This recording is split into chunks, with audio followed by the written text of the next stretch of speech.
Hi there, Sanbonani Molweni. Welcome to Fix Channel. If you're new here, please subscribe before the end of the video. If you're returning, thank you for your love and support. I appreciate you.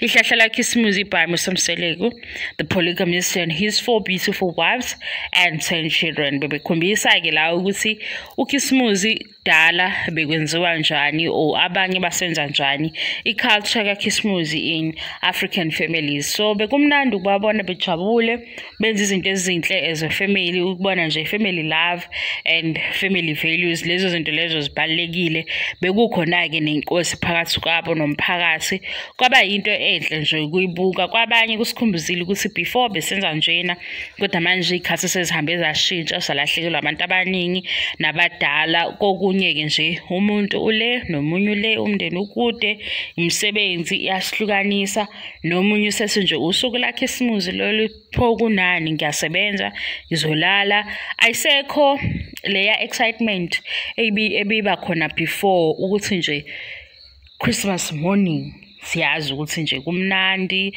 abanye bebevuka ekseni bebuka ilanga lishintsha angikhumbuli ke lokho ngizwe ukuthi nalokho kwakwezinye izinto ezazenziwa kuningi nje bekwenziwa nezipho kushintshisana ngezipho kube mnandi kodwa impilo ishintshileke. Akulona iphutha lethu nezinto ezenzakalile eziningi akusilona iphutha lethu bekumnandi nje ukubuka show njengaleya ebuyisa lawo ma-memories amnandi amadala ukuthi Nkosi yami nomndeni wethu wawuzenza izinto ezinje kwakumnandi kwakunje. So ishow ingalokho or imovie ingalokho mawungayibonanga angazi ukuthi ungayibokaphi ke kodwa mawusearcha ihlahla likaKismuzi by Musamselegu ngoba uyena nefamily yakhe bejabule kukuhle nomphakathi lo wangakubo. Ngithembe ukuthi nawe ube noKismuzi omnandi ujabulile la ukhona uphephile mawuzo driver please iba sober uphinde uthandaze futhi sibonile abanye abantu nje khona izinsukwini manje kwenzeka lokho ngekuhle abanye bashona engozini zemoto zama ukuthi uzivikele ngayo yonke indlela. Ngiyabonga futhi support engitholile iyamangaza kakhulu. Thank you so much for your love and support. I appreciate you. Wena ungaka-subscribe please subscribe.